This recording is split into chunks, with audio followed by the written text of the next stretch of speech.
Mirchi Bangla originals, আসল গল্পের আড্ডা।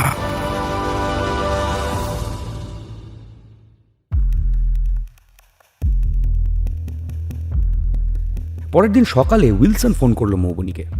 বলল, আপনাদের সময় হলে আমি একবার রুমে যাচ্ছি। 5 মিনিটের মধ্যেই ও এসে হাজির হলো। তারপর বলল, আমার কিন্ডেনের সঙ্গে কথা হয়েছে। আমি যে খুনের সময় সেখানে ছিলাম না সেটা বলেছি। তখন আমি নিচে ছবি তুলতে গিয়েছিলাম, তাই প্রমাণ জোগাড় করার জন্য আমি এখন গ্যাংটকে যাচ্ছি ছবিগুলো ওয়াশ করতে। ফিরে এসে আপনাদেরও দেখাবো। বেশ, ফিরে এলে জানাবেন, বলে মৌবনী। দেখুন, আমি কিন্তু আপনাদেরকে আগেই বলেছিলাম এই সব গুপ্তধনের ব্যাপার, এগুলো কাস্ট। এখন দেখছেন তো অবস্থাটা। আমার পাসপোর্টটা এখনো ভাগ্যিস নেয়নি। আপনারাও আর বেশি জড়াবেন না। দেখবে, চলি, বলে বেরিয়ে যায় উইলসন। প্রয়াসরা এরপর ব্রেকফাস্ট করে রেডি হয়ে নেয়। আজ লাচেন মোনাস্ট্রিতে যেতে হবে ওদের। ডেভিড গাড়ি নিয়ে ঠিক সময় 4 জনকে পৌঁছে দিল লাচেন মোনাস্ট্রি। দরজায় নেমে রিনচেনের নাম বলতেই একজন একটা ঘরের দিকে দেখিয়ে দিল। সেই ঘরেই বসেছিলেন রিনচেনের পরিচিত লামা। ওরা রিনচেনের বন্ধু পরিচয় দিতেই তিনি বললেন, হ্যাঁ আসুন আপনারা, আপনাদের জন্যই অপেক্ষা করছিলাম। প্রধান লামার ধ্যান শেষ হয়েছে, তবে আপনাদের সঙ্গে দেখা করবেন কি না জানি না। উনিও বাঙালি, তবে 120 বছর বয়স, একটু বুঝে কথা বলবেন। মৌবনী ফিস ফিস করে বলল, দোষ, 120 বছর আবার বয়স হয় নাকি কারুর? সমরবাবু বললেন, মেডিটেশনের ক্ষমতাকে ছোট করিস না। মন যার স্থির সে সব কিছু করতে পারে। তোদের মতো এত ছটফট করলে চলবে নাকি? একটু পরেই সেই লামা এসে তাদের হাত নেড়ে ডাকলেন। ওরা এগিয়ে আসতেই তিনি বললেন, প্রধান লামা আপনাদের সাথে কথা বলতে রাজি হয়েছেন, আমার সাথে চলুন। তার হাবভাব দেখে মনে হচ্ছিল প্রধান লামারই রাজি হওয়ায় তিনি খুবই আশ্চর্য। আবার সেই বড় হলঘরটার মধ্যে দিয়ে যেতে হলো ওদের। এখন বুদ্ধমূর্তির সামনে কয়েকজন লামা বসে জপ করছেন। তাদের গলার শব্দে গোটা ঘরটা গম গম করছে। সেই জায়গাটা পাশ কাটিয়ে তারা ছোট ঘরটায় এসে ঢুকল। এই ঘরটা আরো অন্ধকার, কোনো জানলা নেই, শুধু একদিকের দেওয়ালে ছোট ছোট কয়েকটা ফুটো। সেখান দিয়ে অল্প আলো ঢুকে ঘরটাকে রহস্যময় করে তুলেছে। একটা অন্যরকম গন্ধ সারা ঘর জুড়ে। সেটা কোনো তেলের হতে পারে, তবে গন্ধটার মধ্যে একটা নেশা ধরানোর ক্ষমতা আছে। সারা ঘরে কোনো জিনিসপত্র নেই। প্রধান লামা খালি মেঝের ওপর বসে আছে, তার পাশে একটা জপ যন্ত্র। তিনি সাদা একটা আলখাল্লার মতো ড্রেস পরে আছেন।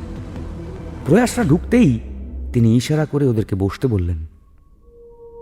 প্রধান লামার সামনে গোল করে বসলো ওরা। তারপর ওদেরকে এক এক করে ভালো করে দেখতে থাকলেন তিনি। একটু পরেই ওনার মুখে একটা হালকা হাসি দেখতে পাওয়া গেল। চোখ দুটো খুশিতে ভরে উঠেছে। তিনি হাত তুলে একবার আশীর্বাদের ভঙ্গি করলেন ওদের দিকে, তারপর স্পষ্ট বাংলায় বললেন, সঠিক মুখ। তারপর হাতটা বাড়িয়ে দিলেন ওদের দিকে, যেন হাত পেতে কিছু একটা চাইছেন। ওরা ওর মুখের দিকে তাকালো একবার। প্রধান লামা কি চাইছে ওদের থেকে? বেশ কিছুক্ষণ চুপ করেই বসে থাকলো ওরা। প্রধান লামার চোখে মুখে স্পষ্ট বিরক্তি। তিনি আরেকবার একটু জোরে বললেন, সঠিক মুখ। এইবার অন্য লামা পেছন থেকে এসে ওদের দিকে ঝুঁকে ফিস ফিস করে বললেন, উনি বোধহয় ওই মুখোশটা চাইছেন। সমরবাবু বললেন, ওই মুখোশটা তো আমাদের কাছে নেই এখন। ছিল, কিন্তু চুরি হয়ে গেছে। এই শুনে প্রধান লামার মুখে প্রচণ্ড রাগ দেখা দিল। তার কপালের শিরা ফুলে উঠেছে। তিনি আঙুল তুলে দরজার দিকে দেখিয়ে দিলেন। তারপর চোখ বন্ধ করে ওদের দিকে পেছন ফিরে বসলেন। পেছন থেকে অন্য লামা এসে আবার ওদেরকে বললেন, আপনারা চলে আসুন, উনি আর কথা বলবেন না। বাইরে এসে লামা বললেন, আচ্ছা লোক তো আপনারা, রিনচেন আমায় মিথ্যে বলল কেন? তবে আপনাদের কাছে মুখোশটাই নেই যখন, তখন এখানে এসেছেন কেন? সমরবাবু তাকে সবটা খুলে বললেন। তিনি শুনে শিউরে উঠলেন। রিনচেন কেমন আছেন জানতে চাইলেন বারবার। তারপর বললেন, ঠিক আছে, চিন্তা করবেন না, আমি প্রধান লামার সঙ্গে কথা বলবো আবার, আর রিনচেনের জন্য প্রার্থনা করব। ও খুব সৎ ছেলে। ওরা রুমে ফেরার পর প্রয়াস বলল, আমি যাই একবার অনিকের সঙ্গে কথা বলে আসি। নিজের রুমেই ছিল অনিক।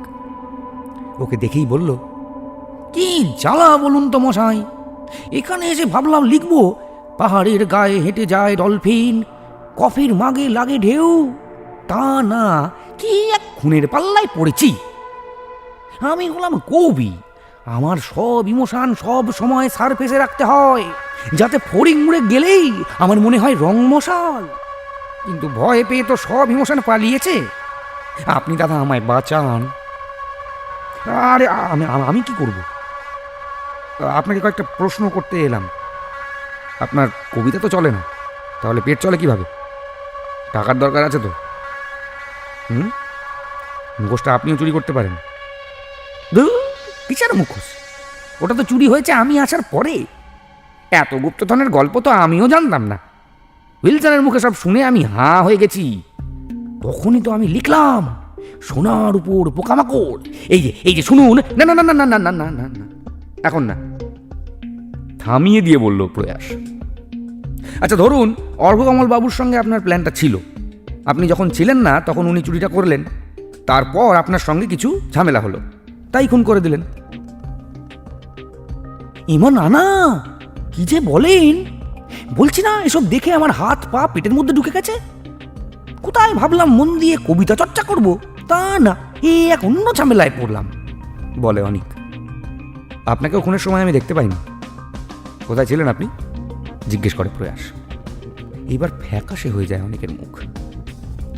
ও একবার ঢোক গিলে বলে, না আমি আমি বাথরুমে গিয়েছিলাম, বাথরুমে একটু পরেই চলে এসেছি। তারপর লুকিয়ে লুকিয়ে কাপটা পাল্টে দিয়েছেন, তাই তো? বলে প্রয়াস। অনেক অবাক হয়ে জিজ্ঞেস করে, কিসের কাপ? প্রয়াস বলে, ঠিক আছে ছাড়ুন। রাস্তায় নেমে প্রয়াস ভাবে, এর যা হাবভাব দেখে মনে হয় না খুন করবে, আবার মনে হয় হয়তো গোটাটাই অভিনয়। কিন্তু এদের সাথে অনুষ্টুপের যোগাযোগটা ঠিক কি সেটাই স্পষ্ট হচ্ছে না। অনুষ্টুপের কলেজ শুরু হওয়ায় সে এখন গ্যাংটকেই আটকে আছে। তাকে কোনো প্রশ্নও করা যাচ্ছে না, আবার এদিকে নতুন কোনো ক্লুও পাওয়া যাচ্ছে না যে সেটা ধরে এগোবে। কি করবে কিছুই বুঝতে পারছিল না প্রয়াস। ভীষণ দিশেহারা লাগছিল ওর। হোটেলের রুমে ফিরতেই মৌবনি উত্তেজিত হয়ে বলল, এই গ্যাংটকে ছবি ওয়াশ করিয়েছে উইলসন, তার মধ্যে একটা আমাকে হোয়াটসঅ্যাপে পাঠিয়েছে, এই দেখ। বলে ফোনটা এগিয়ে দেয় প্রয়াসের দিকে। ছবিটার দিকে তাকিয়ে প্রয়াসের মুখ হাঁ হয়ে যায়। মাথার মধ্যে তোল পাড় হতে থাকে, সমস্ত চিন্তাগুলো ঘেঁটে যায়। ছবিতে একে অন্যকে জড়িয়ে ধরে দাঁড়িয়ে আছে অনিক আর রিয়া। কিন্তু এটা কি করে সম্ভব? নিজের মনেই বলে প্রয়াস, তাহলে কি এই প্রেমের কথাই জানতে পেরে গিয়েছিলেন অর্ঘকমল? চুরির সাথে সত্যি এই খুনের কোনো সম্পর্ক নেই, নাকি ওরা খুনটা করেইনি? খুনের সময় যে এই দুজন ছিল না তার স্পষ্ট অ্যালিবাই তো আছেই, তবে এটা নিয়ে চেপে ধরতেই হবে ওদেরকে। ছবিটা দেখার পরেই ওরা তিনজন সোজা ছুটল অনিকের রুমে। ওর রুমের সামনে এসে জোরে দরজা ধাক্কালো মৌবনি। দরজা খুলে ওদেরকে এইভাবে দেখে দুপা পিছিয়ে গেল অনিক। প্রয়াস ঘরের ভিতরে ঢুকে সেই প্রশ্ন করলো, আপনি আমাদের কাছে ঠিক কি কি লুকিয়েছেন বলুন তো? কেন আমি লোকালাম? কি লোকালাম আমি? বলে অনিক। ওর সামনে ফোনটা খুলে উইলসনের পাঠানো ছবিটা ধরলো। এইবার ভূত দেখার মতন চমকে উঠল অনিক। তারপরেই নিজেকে সামলে নিয়ে বলল, এইটা আপনারা কোথা থেকে পেলেন? সে যেখান থেকেই পাই, এটা যে সত্যি সে বিষয়ে সন্দেহ তো নেই, তাই না? এবার বলুন আপনি ঠিক কেন এসেছেন এখানে? বলে মৌবনি। দেখুন, আমার পার্সোনাল লাইফ নিয়ে আমি আপনাদের সঙ্গে আলোচনা করতে পারবো না, বলে অনিক। শ্রেয়সী বলে, আমার খুব কাছের একজন খুন হয়েছে, তার খুনিকে আমায় শাস্তি দিতেই হবে। এখন আপনি যদি না বলেন আমি পুলিশকে জানাবো, তারপর ব্যাপারটা আরও বেশি লোক জানতে পারবে। আপনি কি সেইটা চাইছেন? মাথা নিচু করে কিছুক্ষণ বসে থাকে অনেক, তারপর বলে, বেশ, আপনারা বসুন বসুন, আমি আমি বলছি সব কিছু। প্রয়াসরা বসার পর রিয়া আর ওর সম্পর্কের ব্যাপারে সমস্ত কিছু খুলে বলে অনেক। ওদের কলকাতায় আলাপ হওয়া, তারপর পরিচয় বেড়ে ওঠা, দিল্লি যাওয়া, কৌশিকের কলকাতা ফেরা, তারপর ওদের এখানে আসা। কিছুই বাদ দেয় না ও। কৌশিক জানে এ ব্যাপারে কিছু? জিজ্ঞেস করে মৌবনি। না, এখনো জানে না, তবে বিশ্বাস করুন আমি এইটুকুই লুকিয়েছি। চুরি বা খুন সম্পর্কে আমার কিছুই জানা নেই, বলে অনিক। আমি ভেবেছিলাম আপনি সাদাসিধে মানুষ, এত প্ল্যানিং করে যে কিছু করতে পারেন সেটা ভাবতেই পারিনি। এখন তো মনে হচ্ছে আপনি চুরি খুন গোটাটাই প্ল্যান করতে পারেন। আর কিছু জানলে বলে দিন, বলে প্রয়াস। না, আমি আর কিছু জানি না, বলে অনিক। তারপরই লাফিয়ে উঠে বলে, তবে একদিন একটা ঘটনা ঘটেছিল, সেইটা আমার থেকে রিয়াই ভালো বলতে পারবে। তবে ডাকুন ওনাকে, কথা বলতে হবে ওনার সঙ্গে, বলে মৌবনি। অনেক মাথা নেড়ে বলে, না না না না না, ওকে এর মধ্যে জড়াবেন না, প্লিজ প্লিজ। ও সত্যিই কিছু জানে না, কিছুই জানে না। ওর হাজব্যান্ড আছে, ও এইসবে জড়িয়ে পড়লে সমস্যা হয়ে যাবে। কড়া গলায় প্রয়াস বলে, আপনাকে কথা বলতে হবে না, আমরাই কথা বলবো, শুধু ফোনটা আপনি ধরে দিন।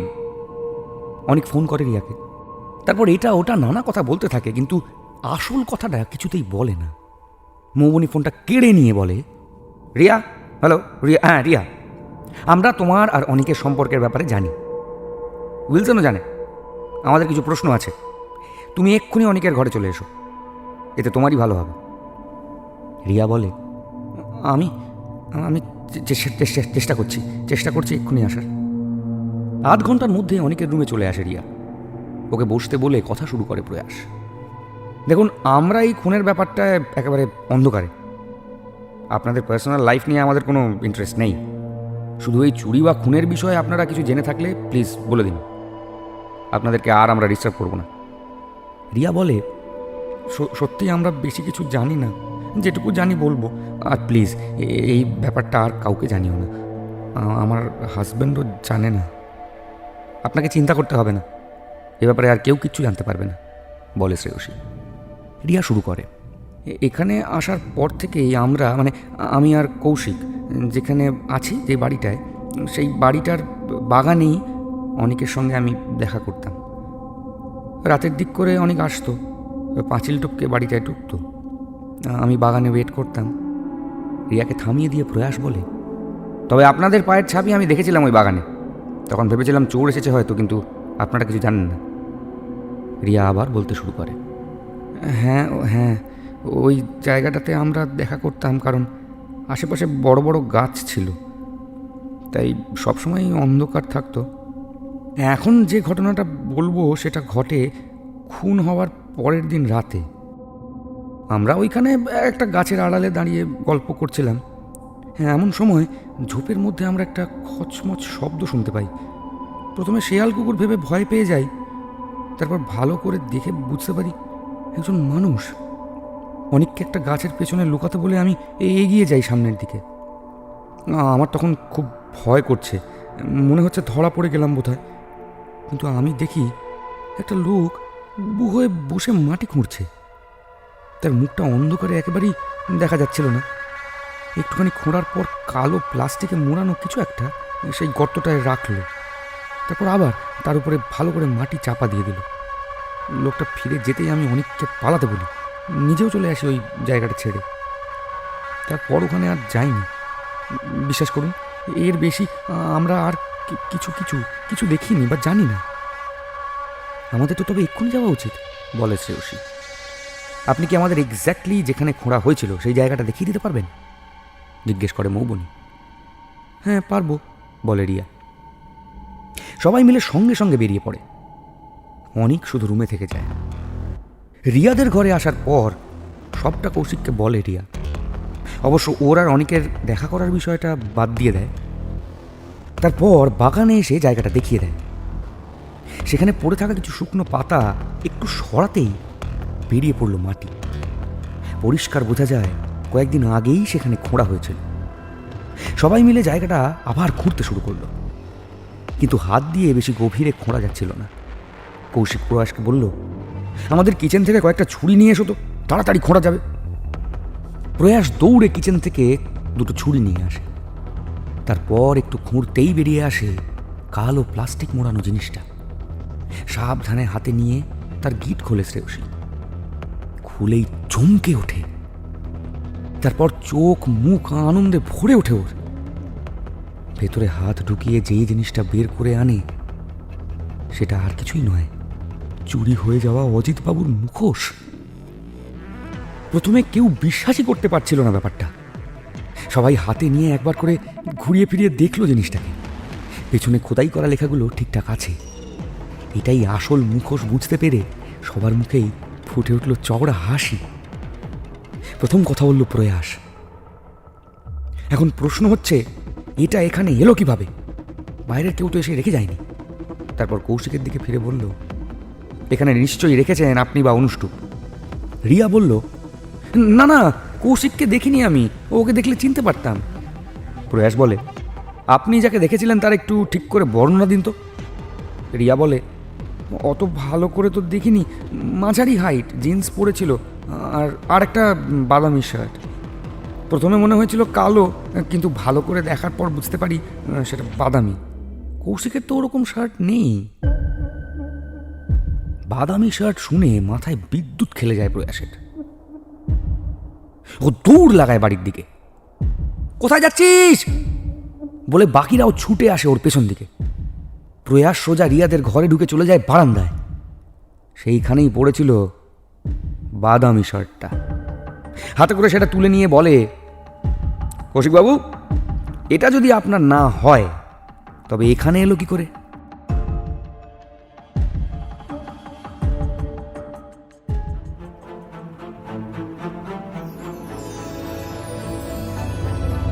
মির্চি বাংলা অরিজিনালস, আসল গল্পের আড্ডা।